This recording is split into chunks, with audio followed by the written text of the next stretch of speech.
उत्तर महाराष्ट्रातील जनतेच्या हक्काची एकमेव वृत्तवाहिनी जागर जनस्थान। जागर जनतेचा, जनतेसाठी सर्वसामान्यांच्या हक्काचा आवाज, जागर जनस्थान।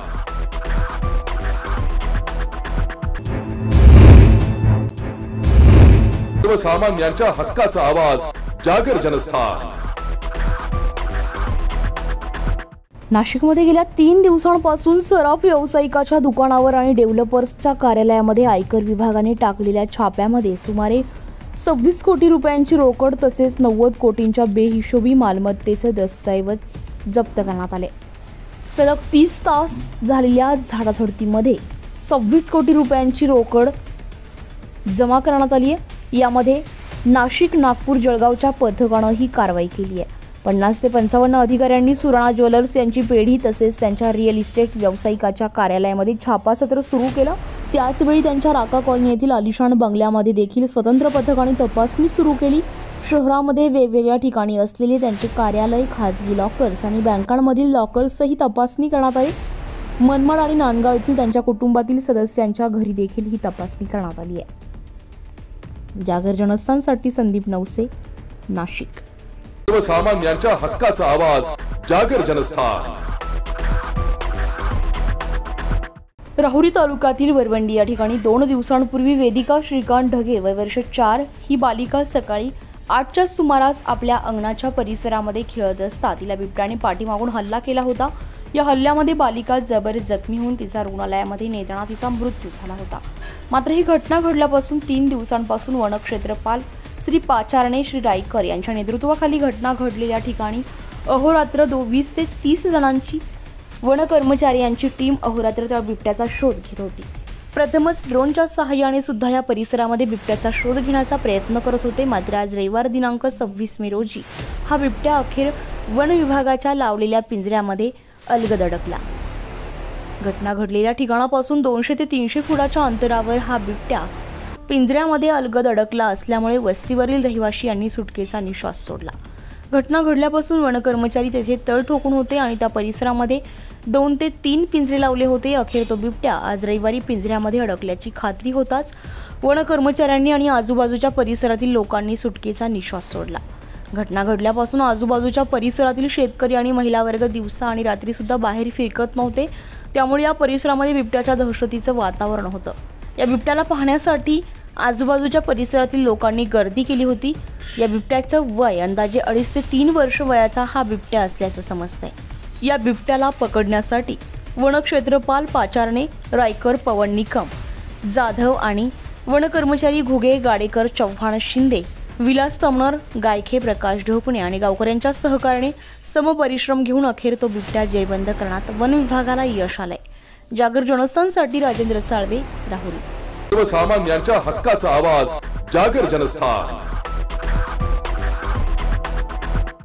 सातपूर पोलीस ठाणे हद्दीतील कडेपठार श्रमिक नगर भागातील खंडेराय मंदिरालगत सर्वसामान्य नागरिकांची रस्त्याच्या बाजूने पार्क केलेली वाहनांवर 3 ते 4 अनोळखी इसमांनी विनाकारण दगडफेक करून काचा फोडल्याची घटना दिनांक 24 मे रोजी रात्रीच्या सुमारास घडली होती।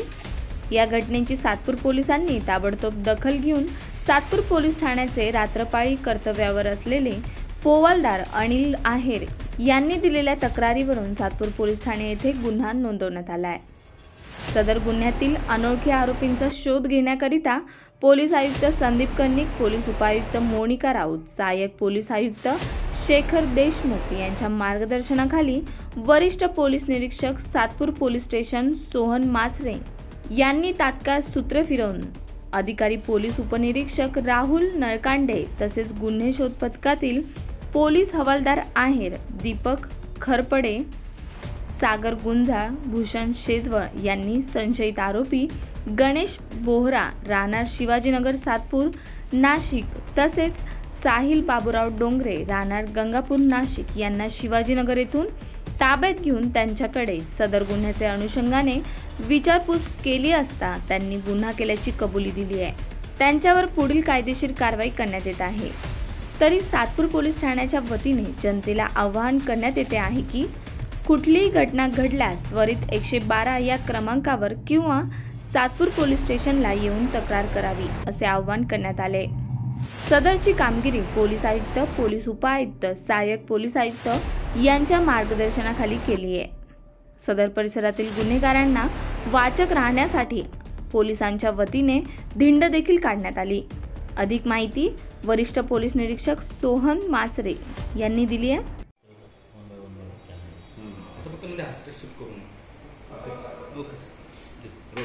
काल पहाटेच्या वेळेस सातपूर श्रमिक नगर परिसरात 4 वाहनांची तोडफोड झाली होती. त्या संदर्भात माहिती मिळताच पोलीस स्टेशनकडून त्या ठिकाणी DB पथक नाईटच्या अंमलदार गेले. आम्हाला माहिती नंतर आम्ही पण त्या ठिकाणी गेलो. त्या ठिकाणची संपूर्ण माहिती घेऊन पोलीस हेड कॉन्स्टेबल आहे यांच्या फिर्यादीवरून पोलीस स्टेशनला गुन्हा रजिस्टर क्रमांक 136 कलम 308 34 427 तसेच समाजात दहशत निर्माण करणे याबद्दल क्रिमिनल लॉ अमेंडमेंट कलम 7 प्रमाणे गुन्हा दाखल करण्यात आला असून त्याचा तपास PSI नळकांडे यांच्याकडे आहे. सदर गुन्ह्याच्या तपासामध्ये माननीय पोलीस आयुक्त कर्णिक साहेब, पोलीस उपायुक्त माननीय मोनिका राऊत मॅडम, सहाय्यक पोलीस आयुक्त शेखर देशमुख साहेब यांच्या मार्गदर्शनाखाली आमचं संपूर्ण DB पथक आणि त्या मुलांचा शोध घेऊन त्यांना काल उशिरा ताब्यात घेण्यात आलेलं आहे. सदरचे 3 लोक गंगापूर पोलीस स्टेशनच्या हद्दीमध्ये शिवाजीनगर, ध्रुवनगर परिसरात राहणारे आहेत. यापैकी दोघांना आपण ताब्यात घेतलेले. त्यांची नावं आहेत साहिल बाबूराव डोंगरे, राहणार मोतीवाला कॉलेजजवळ दुर्वानगर गंगापूर. तसेच दुसरा आहे गणेश अमर बहादूर बोहरा, राहणार दृष्टी अपार्टमेंट शिवाजीनगर गंगापूर. तसेच यांच्यासोबत एक असणारा आसिफ उर्फ राहील नौद्दीन शेख हा अद्यापर्यंत पोलिसांच्या हाती लागलेला नाही. हा आसिफ उर्फ राहील नसुद्दीन शेख हा गंगापूर पोलीस स्टेशनमधून हद्दपार आहे, रेकॉर्डवरचा आहे. या दुसरे जे 2 ताब्यात आहेत त्यांच्यावर कुठल्याही प्रकारचं रेकॉर्ड नाही आहे. त्या 3ऱ्या आरोपीला पण आम्ही लवकरात लवकर ताब्यात घेऊन त्याच्यावर कठोर कारवाई करणार आहोत.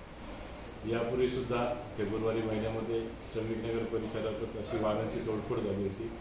त्या आरोपींना पण जवळजवळ 8 आरोपींवर आपण कठोर कारवाई केलेली आहे. त्यापैकी 2 आजपर्यंत जेलमध्ये आहेत आणि 6 लोकांना तडीपार केलेला आहे.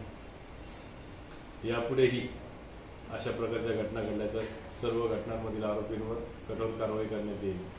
सातपूर पोलिसांकडून श्रमिकनगर, अशोकनगर भागातील सर्व नागरिकांना आवाहन करण्यात येते की त्यांनी कुठल्याही परिस्थितीमध्ये कुठली घटना घडली तर घाबरून न जाता पोलीस स्टेशनला येऊन तक्रार द्यावी, जेणेकरून आम्हाला लवकरात लवकर आरोपींपर्यंत पोहोचता येईल, त्यांच्यावर कठोर कारवाई करता येईल. धन्यवाद. राजकीय पक्षांचे काही कार्यकर्ते वगैरे आहे? राजकीय पक्षांचे काही? राजकीय पक्षाचं काय सांग काही नाही. विचारायचं काय? जागर जनस्थानसाठी भूषण जैन, नाशिक. सर्वसामान्यांच्या हक्काचा आवाज जागर जनस्थान. चाळीसगाव तालुक्यातील वाघळी शिवारात विठ्ठल सुदाम बोरकर, राहणार जामदरी, तालुका नांदगाव यांच्या मालकी मेंढ्या हे चरण्यासाठी वाघळी शिवारात आले असता उष्माघाताने किंवा विषबाधाने 25 मेंढ्या मृत्यू झाल्या आहेत. तरी सदर मेंढपाळाची 2 ते 3 लाखांची नुकसान झाली आहे. या घटनेने सगळ्यांकडे हळहळ व्यक्त करण्यात येत आहे. या घटनेमुळे मेंढपाळाचे अश्रू अनावर झाले. या घटने ठिकाणी भाजपा किसान मोर्चाचे प्रदेश अध्यक्ष पोपट भोळे, मल्हार सेनेचे नाशिक विभाग अध्यक्ष गणेश जाने पंचनामा ठिकाणी घटनास्थळी भेट दिली. यावेळी वाघळी तलाठी शेळके आप्पा, पशुवैद्यकीय डॉक्टर दीपक सपकाळ, डॉक्टर ढगे तसेच हनुमंत बोरसे, संदीप महाराज या ठिकाणी घटनास्थळी उपस्थित होते. तसेच चाळीसगावचे आमदार मंगेश चव्हाण यांनी घटनेचे गांभीर्य घेता घटनास्थळी लवकरात लवकर मदत करण्याचे आदेश दिले व शेतकरी मेंढपाळ यांना भेट दिली. जागर जनस्थानसाठी सोजीलाल हडपे, चाळीसगाव. सर्वसामान्यांच्या हक्काचा आवाज जागर जनस्थान. थोड्या जागेवर तिकीट का काढले या कारणाचा राग घेऊन एका अज्ञात ST प्रवाशाने वाहक दीपक अलगट आणि वाहतूक निरीक्षक अर्चना दानी यांना मारहाण केली. तसेच येवल्यातील काही ओळखीचे व्यक्ती व महिला आणून बसस्थानक परिसरात दहशत पसरवण्याचा प्रयत्न केला, असा आरोप वाहतूक निरीक्षकांनी केला आहे. दरम्यान या ठिकाणी काही काळ तणावाचे वातावरण निर्माण झाले होते. यानंतर एसटी कर्मचारी संघटनेने या गोंधळ घालणाऱ्या प्रवाशांवर कारवाई करावी, अन्यथा चक्काजाम आंदोलन केले जाईल असा इशारा दिला असून या मारहाण करणाऱ्या प्रवाशांविरोधात उशिरा गुन्हा नोंदवण्यात आला. माझं नाव DU अलगत, मी येवला डेपोमध्ये वाहक म्हणून आहे. माझी कोपरगाव ते मालेगावपर्यंत फेरी चालू असताना एक अज्ञात प्रवासी विंचूर चौफुलीवरून बसण्यासाठी आग्रह करू लागला. बस प्रवास करताना मनमाडला जायचं असल्याने विंचूर चौफुलीवरून प्रवासी घेणं येणं शक्य नव्हतं, कारण की गाडी बस स्टँडवरती जर तपासली असती तर तो विदाऊट प्रवासी म्हणून ठरवला गेला असता आणि तिची कारवाई माझ्यावर झाली असती. म्हणून सदर प्रवाशाला सांगितलं की इथून घेता येणार नाही. सदर प्रवाशाने सांगितलं की मी कोपरगावून तिकीट द्या, तर मी त्याला त्यामध्ये घेतला असता. त्याच्यासोबत असणाऱ्या एक जणाने येवला बस स्टँडवरती येऊन धुमाकूळ घातला. त्याने फोन करून इतर लोकांनाही बस स्टँडवरती बोलवून घेतलं आणि मोठ्या प्रमाणामध्ये वाहतूक नियंत्रण कक्षामध्ये गर्दी तयार करून फार मोठ्या प्रमाणावरती लोकांना बोलवलं आणि एकमेकांना ओढताड केली. त्यामध्ये माझा खिस्साही फाटला, त्यात पैसेही गेले. त्यानंतर आमच्या वाहतूक ज्या मॅडम आहे, अधिकारी मॅडम आहे, त्यांना देखील धक्काबुक्की झाली. तिथे त्यांनी काही लेडीजसुद्धा बोलवल्या होत्या. काही कारवाई झाली नाही तर येवला आगार उद्यापासून चक्का जाम होणार म्हणजे होणार. जागर जनस्थानसाठी सचिन वखारे, येवला. सर्वसामान्यांच्या हक्काचा आवाज, जागर जनस्थान. येवला शहरातील पारेगाव रोडलगत भागामध्ये उभे असलेल्या वाहनांना परिसरातील समाजकंटक टवाळखी रस्त्याने ये-जा करताना दगड मारत चारचाकी वाहनांचं नुकसान करत असून केवळ नुकसान करण्याच्या उद्देशाने हे 3 ते 4 जणांचं टोळकं गाड्यांवर दगडफेक करत आहे. नगरसूल येथे वैद्यकीय व्यवसाय करणारे डॉक्टर ज्ञानेश्वर जगताप यांच्या मालकीची वॅगनर कार या टोळक्याने दगड मारून फोडली आहे. या कारचं अतोनात नुकसान झालंय. हा सर्व प्रकार CCTVमध्ये कैद झालेला आहे. पोलिसांनी या टवाळखोरांचा बंदोबस्त करावा अशी मागणी आता परिसरातून करण्यात आली आहे. जागर जनस्थानसाठी सचिन वखारे, येवला.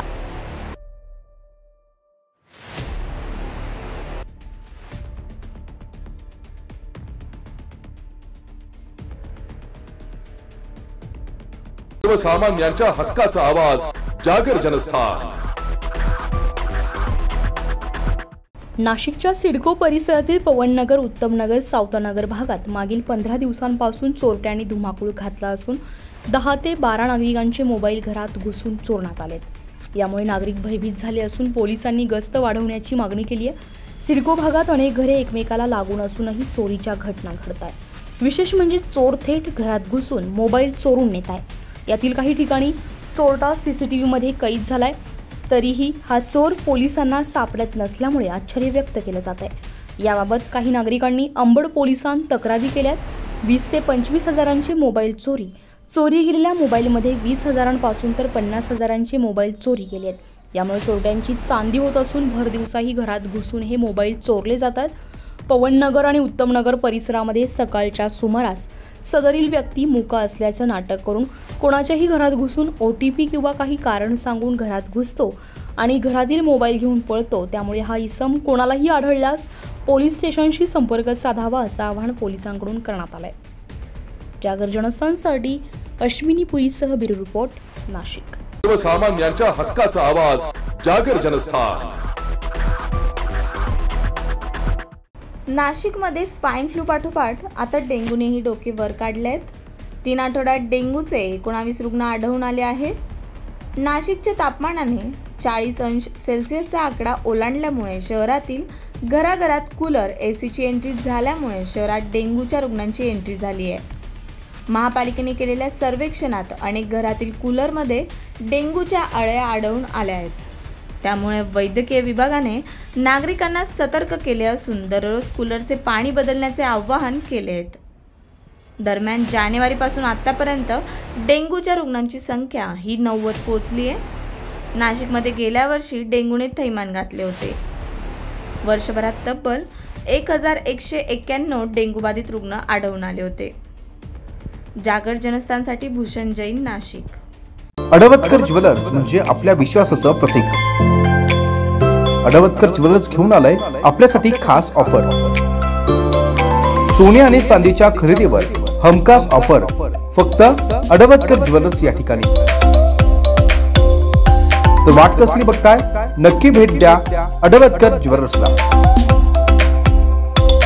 आमचा पत्ता अडवतकर ज्वेलर्स, अगोरा कमर्शियल कॉम्प्लेक्स कॉर्नर, नाशिक 2. अधिक माहितीसाठी संपर्क क्रमांक 0253 25 78 544. आमचा मोबाईल नंबर 9225 12 0 344.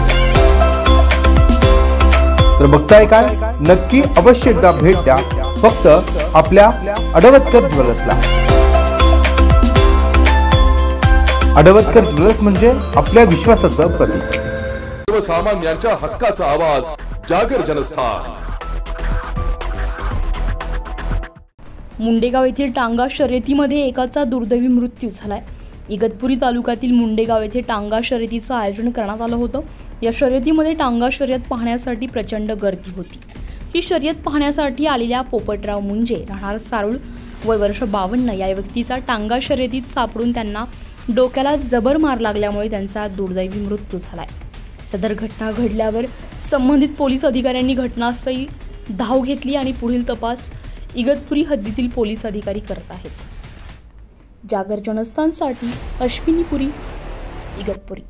सर्वसामान्यांच्या हक्काचा आवाज, जागर जनस्थान. महाराष्ट्रातून दरवर्षी हजारोंच्या संख्येने लोक तीर्थयात्रेला जात असतात.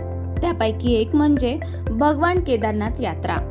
12 ज्योतिर्लिंगांपैकी एक ज्योतिर्लिंग म्हणजे उत्तराखंडमधील भगवान केदारनाथ. भगवान केदारनाथांवर भक्तांची मनोभावे श्रद्धा असल्यामुळे अख्ख्या भारतातून लाखो भक्त तिथे भेट देत असतात. फक्त महाराष्ट्रातूनच दरवर्षी हजारोंच्या संख्येने लोक केदारनाथची यात्रा करतात. याच प्रवाशांमुळे उत्तराखंडचं पर्यटन क्षेत्र मोठ्या प्रमाणावर प्रगती करत आहे. पण उत्तराखंड सरकारच्या उदासीनतेमुळे श्रद्धाभावाने येणाऱ्या भक्तांना मानसिक त्रासाला सामोरे जावं लागतंय.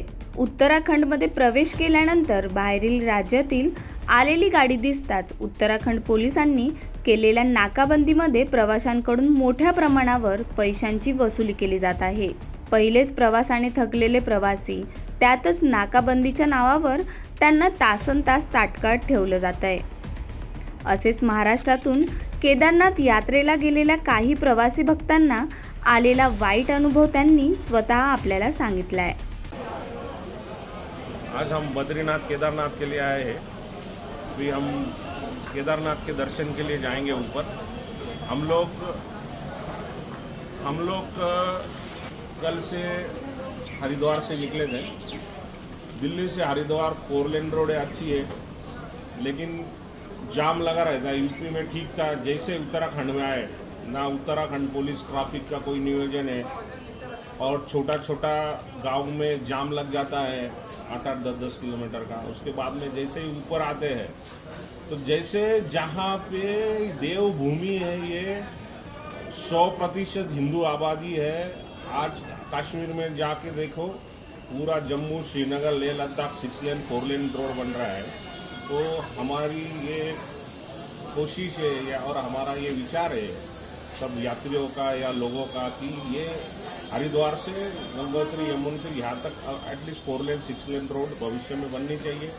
रोज़ के लाखों यात्री आते हैं, वो सरकार को रेवेन्यू मिलता है और यहाँ पे बूढ़े बच्चे और बहुत लोगों को तकलीफ होती है. तो मेरा ये निवेदन है कि सरकार ने इसके ऊपर ध्यान देना चाहिए.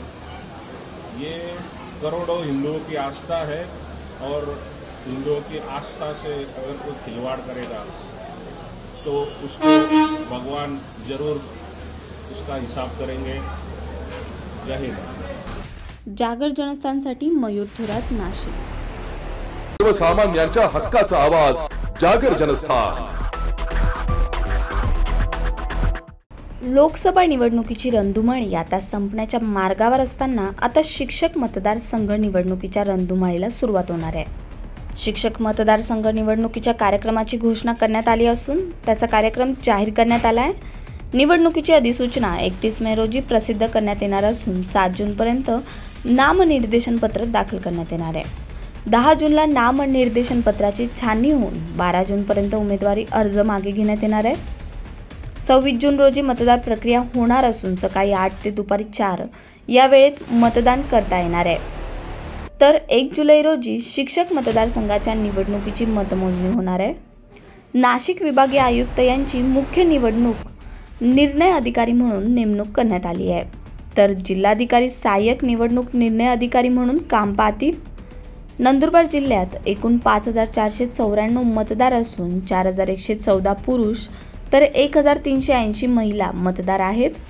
नंदुरबार जिल्ह्यात 9 केंद्र मतदानासाठी प्रस्तावित करण्यात आले असून मतमोजणी नाशिक येथे होणार असल्याची माहिती निवडणूक शाखेचे उपजिल्हाधिकारी प्रमोद भामरे यांनी दिनांक 26 मे रोजी पत्रकार परिषदेत दिली. निवडणूक कार्यक्रम घोषित झाल्यामुळे सर्व राजकीय पक्ष व शिक्षक संघटना कामाला लागले आहेत. नाशिक विभाग शिक्षक मतदारसंघ निवडणुकीचा कार्यक्रम माननीय भारत निवडणूक आयोगाने घोषित केलेला आहे. त्यानुसार निवडणुकीची अधिसूचना प्रसिद्ध करण्याचा दिनांक 31 मे 2024 असा असून इच्छुक उमेदवारांना नामनिर्देशन पत्र दिनांक 7 जून 2024 पावेतो सादर करता येणार आहे. या नामनिर्देशन पत्रांची छाननी दिनांक 10 जून 2024 रोजी तर उमेदवारी अर्ज मागे घेण्याचा दिनांक हा 12 जून 2024 असा आहे. या निवडणुकीसाठी मतदानाचा दिनांक 26 जून 2024 असा असून मतदान हे सकाळी 8 ते दुपारी 4 या कालावधीमध्ये घेण्यात येणार आहे. तर मतमोजणी ही दिनांक 1 जुलै 2024 रोजी होणार आहे. या निवडणुकीची घोषणा झाल्यामुळे जिल्ह्यात आदर्श आचारसंहितेची अंमलबजावणी सुरू झाली असून आदर्श आचारसंहिता ही निवडणूक प्रक्रिया पूर्ण होण्याचा जो दिनांक आहे म्हणजे दिनांक 5 जुलै 2024 पावेतो जिल्ह्यामध्ये अंमलात असणार आहे. या निवडणुकीसाठी माननीय विभागीय आयुक्त नाशिक विभाग नाशिक हे निवडणूक निर्णय अधिकारी तर जिल्हाधिकारी नंदुरबार हे सहाय्यक निवडणूक निर्णय अधिकारी म्हणून कामकाज बघणार आहेत. जागर जनस्थानसाठी जीवन माळी, नंदुरबार. सर्वसामान्यांच्या हक्काचा आवाज, जागर जनस्थान. सततच्या अघोषित भारनियमनामुळे संतप्त शेतकऱ्यांनी वितरण कंपनीच्या अधिकाऱ्यांना घेराव घातलाय व अभियंत्यांच्या कार्यालयास ताळे ठोकले. गेल्या अनेक दिवसांपासून एकलहरे, सामणगाव, हिंगणवेढे, कोटमगाव परिसरात दिवसा केव्हाही व रात्री अपरात्री 2 तास 3 तास अघोषित भारनियमन केले जाते. सध्या कडक उन्हाळ्याचे दिवस असल्याने उकाड्याने हैराण होत असताना शेतीस पाणी भरण्यास ही वीज उपलब्ध होत नाही.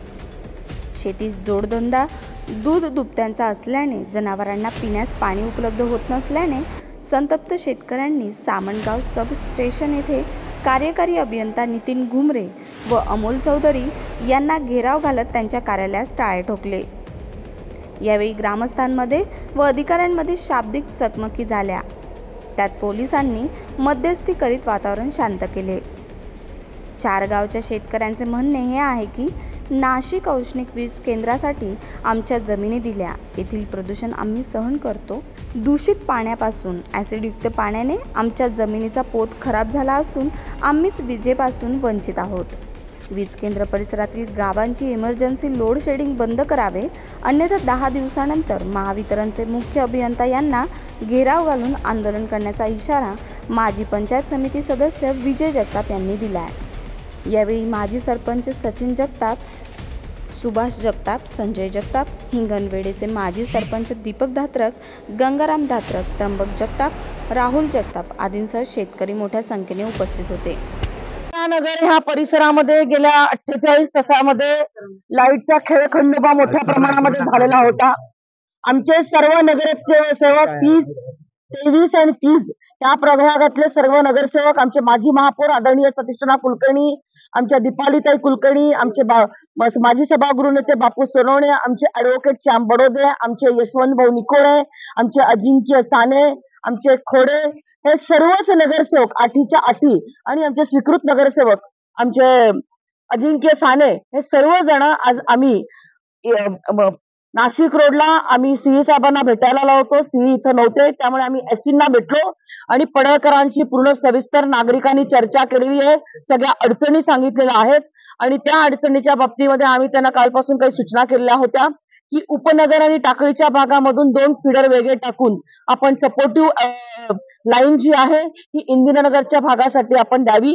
तर त्याचं काम जे आहे ते 8 दिवसामध्ये पूर्ण करणार आहे आणि परत अल्टरनेटिव्ह सोर्स जो आहे तो सातपूर भागामधून त्याच्यासाठी त्यांना जवळपास 1 महिन्याचा कालावधी पूर्ण करण्यासाठी लागणार आहे. त्याचबरोबर काल ज्या केबल 4-5 ठिकाणी बस झाल्या आणि त्याच्यामुळे पूर्णतः लाईट इंदिरानगरच्या भागामध्ये जवळपास 28 तास नव्हती. त्या ठिकाणची जी केबल जी खराब झालेली आहे ती केबल देखील त्यांनी तातडीने दुरुस्त करावी, ती केबल डेड करावी आणि नव्याने केबल टाकावी आणि त्याच्यासाठी शासनाकडनं काही मदत लागली तर त्याच्यासाठी आम्ही त्यांच्या पाठीशी राहू. आणि सोनगिरे म्हणून जे काही अधिकारी जे आहे त्यांची तातडीने मी त्यांची बदली करण्यासाठी सांगितलेलं आहे. त्यांची चौकशी देखील त्यांनी करण्यासाठी सांगितलेलं आहे. कारण सोनगिरेंच्या बाबतीमध्ये स्थानिक नागरिकांनी प्रचंड मोठ्या प्रमाणामध्ये तक्रारी केलेल्या आहे.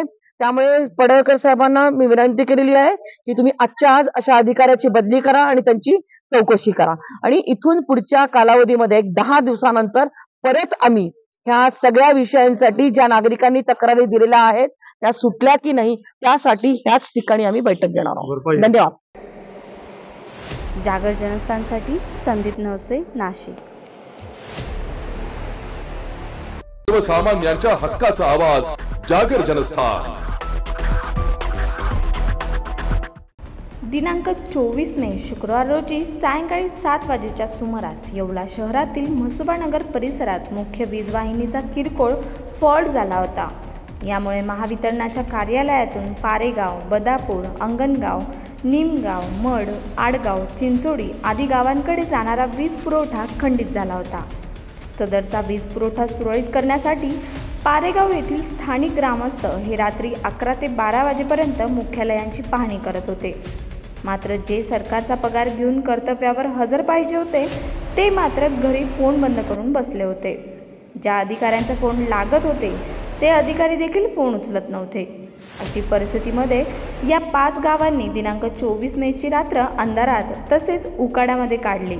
त्यामुळे या गावांमध्ये प्रचंड संताप निर्माण झाला असून या निष्काळजी कर्मचारी व अधिकाऱ्यांवर कारवाई करून यांना कारणे दाखवा नोटीस बजावून येवल्याचे आमदार व राज्याचे मंत्री छगन भुजबळ यांनी याची गंभीर दखल घेऊन या अधिकाऱ्यांची कान उघडणी करावी अशी मागणी आता जोर धरू लागली आहे. जागर जनस्थानसाठी सचिन वखारे, येवला. सर्वसामान्यांच्या हक्काचा आवाज जागर जनस्थान. हरियाणातील रोहतक येथे झालेल्या राष्ट्रीय बॉक्सिंग स्पर्धेत नाशिक रोडच्या ओम धोंडगे याने 80 किलो वजनी गटात कांस्य पदक मिळवले. राष्ट्रीय शिबिरासाठी त्याची निवड झाली आहे. या स्पर्धेत पूर्व, पश्चिम, उत्तर व दक्षिण भारतातील सुवर्ण पदक विजेत्यांचा समावेश होता. ओम हा ITIचा विद्यार्थी असून अकोला येथील राज्यस्तरीय त्याने यश मिळवले होते. पुणे येथे राष्ट्रीय स्पर्धेत त्याला रौप्य पदक मिळाले होते. किक बॉक्सिंगच्या राष्ट्रीय स्पर्धेसाठीही त्याची निवड झाली होती. ओम धोंडगे याचे वडील भरत धोंडगे हे माजी सैनिक व उत्कृष्ट बॉक्सर आहेत. आजोबा अभिमन्यू हे देखील बॉक्सर आणि वेटलिफ्टर आहेत. ओम हा ITIचे शिक्षण घेत असतानाच आर्टिलरी सेंटर येथे सुभेदार देवांशू आणि हवालदार संदीप सिंग यांच्या मार्गदर्शनाखाली सराव करत आहे. शालेय जीवनात राजेश डोळस याचे मार्गदर्शन त्याला लाभले. ओमच्या यशाबद्दल त्याचे सर्वत्र कौतुक होत आहे. नमस्ते, मेरा नाम देवांशु जायसवाल है. मैं आर्टिलरी में बॉक्सिंग कोच हूँ और मैं यहाँ ओम के बारे में बताना चाहता हूँ. ओम एज अ बॉक्सर जब बॉक्सिंग सीखने आया था तो उनके फादर मुझसे मिले थे. उन्होंने बताया कि मैं एक सर्विसमैन हूँ, आर्मी में पहले था, ऐसे स्पोर्ट्स करा था. मेरे फादर, उनके फादर मतलब ओम के दादाजी बॉक्सिंग खेल मतलब स्पोर्ट्स के बैकग्राउंड थे पूरे. जब स्पोर्ट्स का बैकग्राउंड था तो ऑब्वियसली बात है इनके फादर भी बॉक्सिंग में इंटरेस्ट था. फिर ओम को देखा मैंने, ओम ने भी बॉक्सिंग खेली हुई थी तो उन्होंने बोला कि मेरा ऐसा लड़का है, इसको बॉक्सिंग सिखानी है. मैंने बोला ठीक है, मुझे तो सिखाने के लिए कोच है, कोच तो होता ही सिखाने के लिए, तो मैंने इसको बॉक्सिंग के लिए तैयार किया, मतलब बॉक्सिंग सिखाया इसको अभी उसके लिए एक टूर्नामेंट हमारा बॉक्सिंग फेडरेशन ऑफ इंडिया ने ऑर्गेनाइज किया था पुणे में आर्मी स्पोर्ट इंस्टीट्यूट में, जहाँ पे इसको सिल्वर मेडल मिला। वहां पे ये सेलेक्ट होके नेशनल जो रोहतक में हुआ वहां पे इसको ब्रॉन्ज मेडल मिला। और ये वो ऑल इंडिया लेवल का मेडल है, बहुत ही खास है। जैसे अब ये आने वाले टाइमों में ये इंडिया के लिए कैंप में जाएगा और कैंप से फिर ये आगे बाहर देशों में खेलने के लिए जाएगा इंटरनेशनल लेवल पे। तो अभी इसका मेन एम यही है कि ये वाला ओलंपिक में नहीं, क्योंकि ये यूथ है, अभी अंडर 18 है, तो जब अभी ये यूथ है, अभी नेक्स्ट ईयर से ये सीनियर में आ जाएगा। अभी करंट में इसका मेन फोकस जूनियर यूथ में है, उसके बाद ये नेक्स्ट ईयर से ये सीनियर लेवल का टूर्नामेंट खेलेगा। और ये अपने भारत वर्ग में बहुत ही अच्छा है। जैसे कि इंडिया में बॉक्सिंग में थोड़ा सा वेट का है, अगर वेट इसका ये मेंटेन करता है और इसमें थोड़ा बहुत और वेट को रिड्यूस करता है तो और अच्छा परफॉर्मेंस कर सकता है। और अपने प्रैक्टिस अगर निरंतर रही इसकी तो ये और भी आगे बढ़ सकता है। और जैसे आप लोग इंडिया का माहौल देख ही रहे हैं, जैसे पहले कहा जाता था खेलोगे कूदोगे होगे खराब और पढ़ोगे लिखोगे होगे नवाब, ऐसा था। अभी जैसे हमारे देश के जो खिलाड़ी लोग हैं मेडल ला रहे हैं, जैसे हमारे प्रधानमंत्री नरेंद्र मोदी जी हैं, उन्होंने भी एक खेलो इंडिया करके स्कीम बनाई है। और खेल के प्रति उनकी जो सोच है वो मुझे तो बहुत पॉजिटिव लगती है, जहाँ से उन्होंने खेल हमारे युवा को, क्योंकि सबसे युवा देश है इस समय हमारा, मतलब युवाओं की जनसंख्या ज्यादा है, और अगर युवा सबसे अच्छा करेंगे तभी हमारी आगे पीढ़ी और अच्छा कर सकती है। तो मैं यही चाहता हूँ, आप लोग से अनुरोध है स्पोर्ट्स की तरफ आइए। ऐसा नहीं है सिर्फ बॉक्सिंग के लिए, कुछ भी खेलिए आप, घरों में कुछ ना कुछ आप खेलिए, बाहर निकालिए, मोबाइल की दुनिया से, कम्युनिकेशन से हम लोगों से कनेक्ट हो, ना कि हम ये मोबाइल से लैपटॉप से, इससे बाहर निकलिए और कुछ ना कुछ खेलिए, पक्का खेलिए। बस यही मेरा आपसे अनुरोध है। और ये बॉक्सिंग में ओम का आप लोग अभी नहीं, आने वाले टाइम पे ये कहीं ना कहीं इंडिया को रिप्रेजेंट करेगा और इंडिया के लिए मेडल लेके आएगा। और मेरा सपोर्ट है, मैं भी चाहूंगा की आप लोग इसको सपोर्ट कीजिए। माझं नाव ओम भरत धोंडगे। आताच मी पुण्यामध्ये एक ओपन नॅशनल वेस्टर्न झोनची मॅच खेळलो होतो, त्याच्यामध्ये माझा दुसरा नंबर लागला बॉक्सिंग मध्ये। आणि त्याच्यानंतर मग तर चारही झोनचे जे मेडलिस्ट होते ते आम्हाला इथं हरियाणा रोहतक मध्ये साई सेंटर मध्ये आमची सगळ्यांची फाईट झाली, तर त्याच्यात माझा तिसरा नंबर लागला, ब्रॉन्झ मेडल। ती माझी पहिली नॅशनल मॅच होती, मग मी थोडा घाबरलेलो होतो, पण माझ्या कोचने मला मोटिवेट केलं, त्याच्यामुळे मी खेळू शकलो आणि मला त्याचा दुसरा नंबर लागला। माझा अपोनेंट होता पुण्यामध्ये ASI सेंटर मधला आर्मीचा BSc चा मुलगा होता, तो होता हिमाचल प्रदेशचा, त्याचं नाव होतं वंश।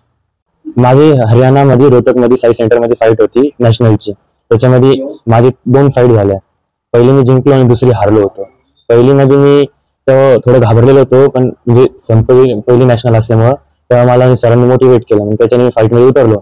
फाईट मध्ये मग खूप टफ फाईट झाली माझ्यासाठी, कारण मी फर्स्ट मॅच असल्यामुळे मी थोडं घाबरलेलो होतो। तर मला जे सरांनी शिकवलं मी सगळं यूज केलं, पंच यूज केले, त्यांनी राईट मारला, त्यांनी लेफ्ट मारला, काउंटर मारले, हुक मारलं, मी त्याच्यात तसंच जिंकलो। त्याला मी RIC केलं होतं।